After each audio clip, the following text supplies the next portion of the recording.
Assia a 27 ans. Elle travaille comme hôtesse d'accueil dans un cabinet d'avocats.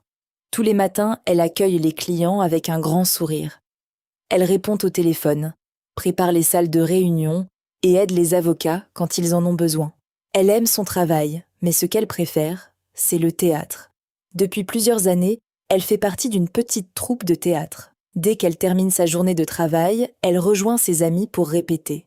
Le théâtre est sa passion. En secret, elle rêve de devenir un jour une grande actrice. Assia vit avec sa mère et ses deux sœurs, Lilia et Sabrina. Elles sont très proches et aiment passer du temps ensemble. Le soir, elles dînent souvent toutes les quatre autour de la même table. Elles racontent leur journée, plaisantent et se donnent des conseils. Ce soir-là, Assia quitte son travail avec le sourire. Elle prend le bus et rejoint la salle de théâtre où l'attend la troupe. Quand tout le monde est installé, le metteur en scène annonce une grande nouvelle. Dans un mois, 4 d'entre vous vont jouer la pièce La Cagnotte. Vous avez exactement 4 semaines pour la préparer. Les 4 comédiens échangent un regard rempli d'enthousiasme. Les rôles sont déjà choisis, poursuit le metteur en scène. Assia, tu joueras une avocate, Simon, le comptable, Liana la magistrate et Jean-Baptiste l'aristocrate. Le metteur en scène leur sourit. Je suis certain que vous allez tous très bien le jouer. Vous êtes prêts? C'est pour ça que je vous ai choisi. La répétition commence. Chacun découvre son personnage. Simon fait rire tout le monde avec une réplique qu'il prononce d'une drôle de façon. Jean-Baptiste connaît déjà une partie de son texte. Liana aide Assia à comprendre une scène un peu difficile. Pendant 2 heures, ils travaillent dans une bonne ambiance. En rentrant chez elle, Assia est heureuse. Sa mère l'accueille avec un sourire. Alors, cette répétition? C'était super.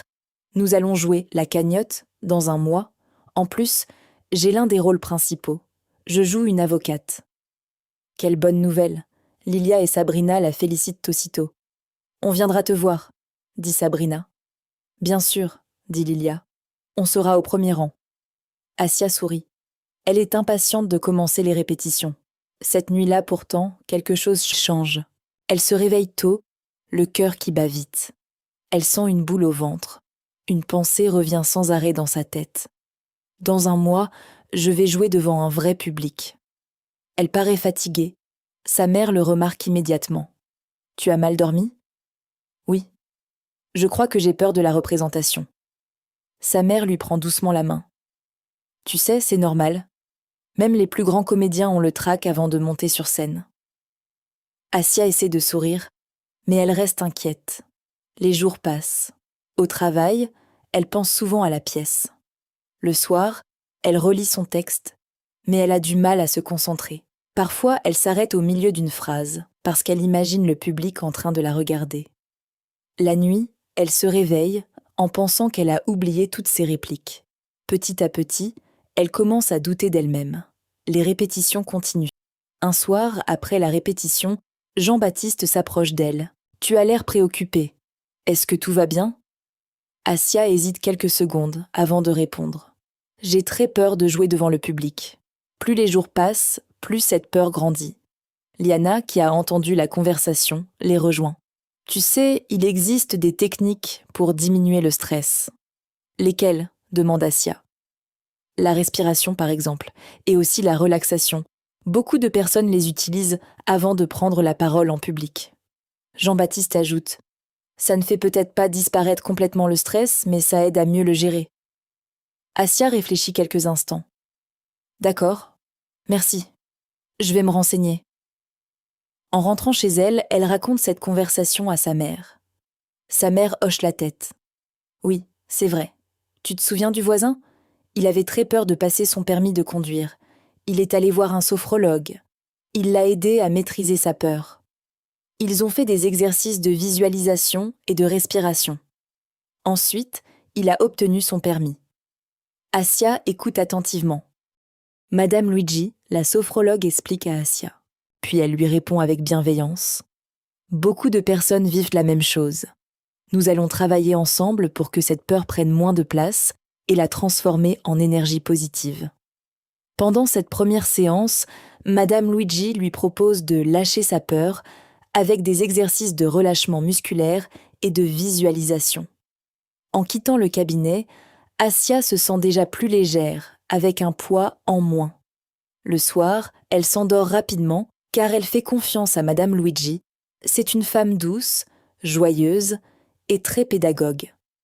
Pour la première fois depuis plusieurs jours, elle passe une nuit complète. Le lendemain, elle va travailler avec le sourire. Le soir, elle retrouve Simon, Jean-Baptiste et Liana pour une nouvelle répétition. Avant de commencer, Jean-Baptiste lui demande « Alors, tu t'es renseigné sur les techniques de respiration ?» Assia sourit. « J'ai pris rendez-vous avec une sophrologue. J'ai déjà fait une première séance. Et ça va mieux. Je ressens encore du stress, mais maintenant, j'arrive à lire mon texte sans avoir peur. » Liana est heureuse de l'entendre. C'est une très bonne nouvelle. Simon lui donne une petite tape sur l'épaule. Tu vois, tu avances déjà. Les jours suivants, Assia continue son travail au cabinet d'avocat. Elle sourit toujours aux clients, mais à l'intérieur, elle pense souvent à la pièce.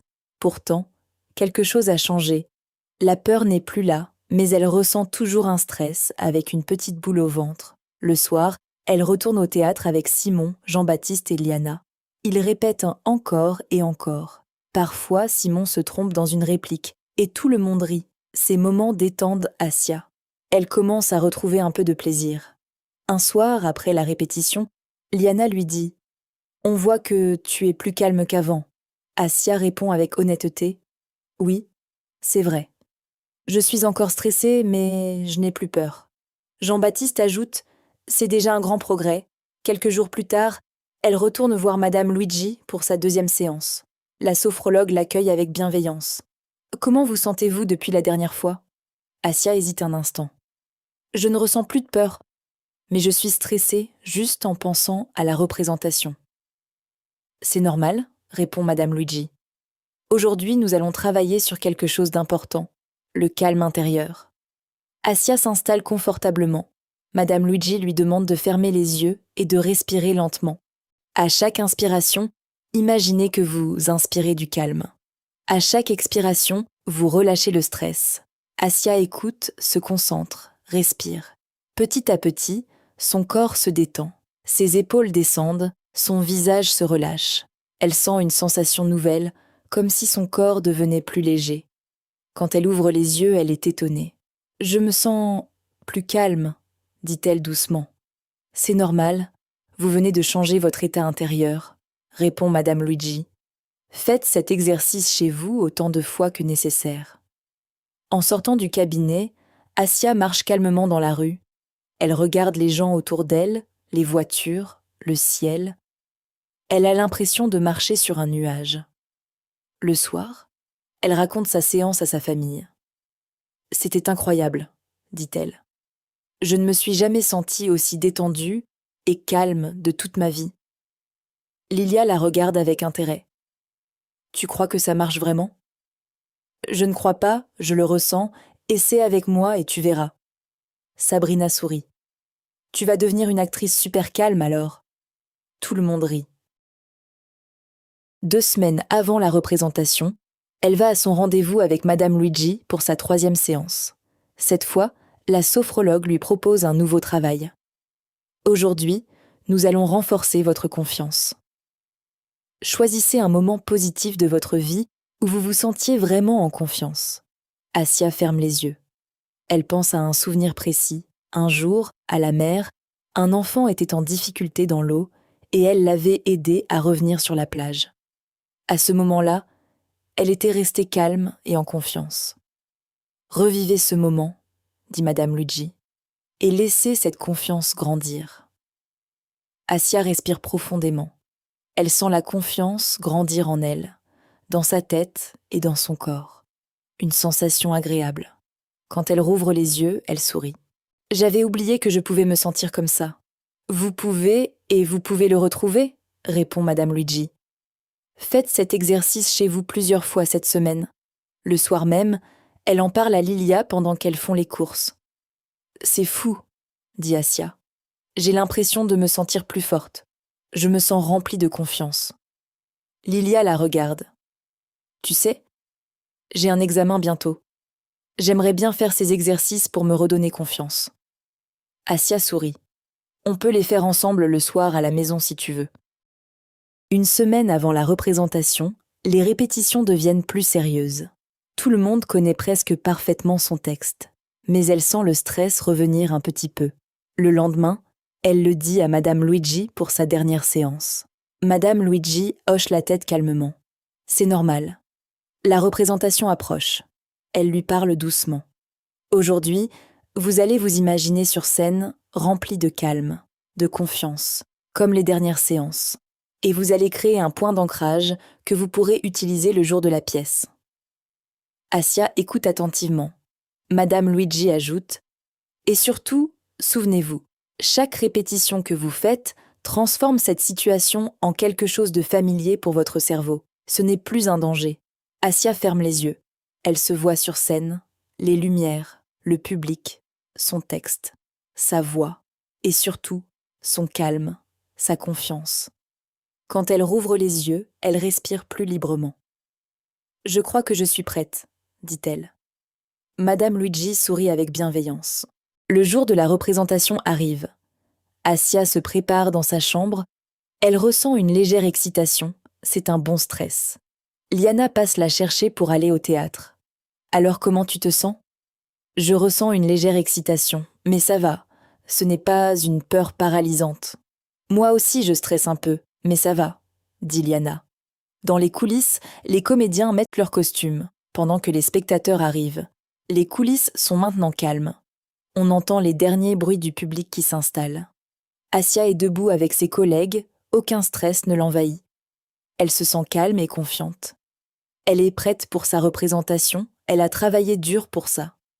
Elle regarde Simon, Jean-Baptiste et Liana. Elle voit que Simon a l'air préoccupé. Elle le prend à part et lui dit « Écoute, imagine qu'on est en répétition, qu'il n'y a pas de public. Tu fais comme d'habitude et tu oublies le public. Mais avant, on va faire un exercice de respiration ensemble. Merci. Je me sens mieux maintenant, ça va aller, dit Simon. Les 4 comédiens se réunissent à nouveau. Jean-Baptiste dit « Prêt ? Prêt. » Et ils entrent sur scène, le rideau s'ouvre. Assia est concentrée sur son rôle et sur ses partenaires, sur l'histoire. Elle ne pense pas au public. Elle est l'avocate. Elle joue. Elle vit chaque scène pleinement. Simon fait comme Assia lui a dit, il joue comme en répétition. À la fin de la pièce, les applaudissements remplissent la salle. Les comédiens se tiennent la main pour saluer le public. Ils se regardent heureux et avec un sourire complice. Ils ressortent tous grandis de cette expérience. Surtout Assia et Simon, ils ont compris qu'on pouvait maîtriser et diminuer sa peur. En quittant le théâtre ce soir-là, Assia pensa « Il y a quelques semaines plus tôt, je pensais que la peur m'empêcherait de monter sur scène.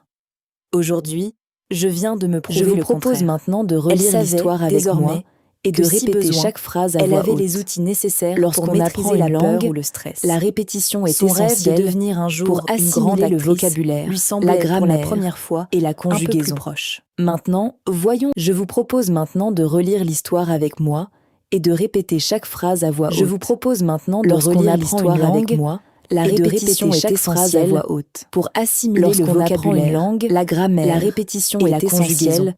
Pour assimiler le vocabulaire, voyons ensemble quelques définitions. Hôtesse d'accueil est chargée de renseigner et d'orienter les visiteurs, que ce soit au téléphone ou physiquement. Cabinet, lieu de travail, exemple, cabinet d'avocat. Metteur en scène, l'organisateur est le responsable de la mise en scène d'un film ou d'un spectacle. Représentation, fait de représenter une pièce, un spectacle. Enthousiasme, vive émotion qui s'empare de quelqu'un à propos de quelqu'un ou de quelque chose. Avocat, qui conseille en matière juridique, assiste ou représente ses clients en justice. Comptable, personne dont la profession est de tenir les comptes. Aristocrate, membre de l'aristocratie, la classe des nobles. Magistrat, fonctionnaire public de l'ordre judiciaire, ayant pour fonction de rendre la justice ou de réclamer, au nom de l'État, l'application de la loi. Répétition, théâtre. S'exercer à dire, faire plusieurs fois ce qu'on doit dire, faire, exécuter au cours d'une représentation. Le trac, la peur. Réplique, élément d'un dialogue que doit dire un acteur. Préoccuper, se soucier de. Maîtriser, dominer une émotion, un réflexe. Relâcher, détacher, rendre moins tendu. Ressentir, éprouver une sensation mentale ou physique.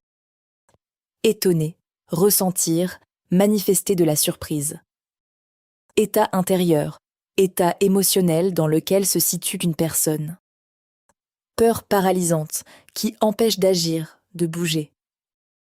Si vous aimez mon travail, merci de liker et de vous abonner pour me soutenir et faire grandir la chaîne. Bonne fin de journée!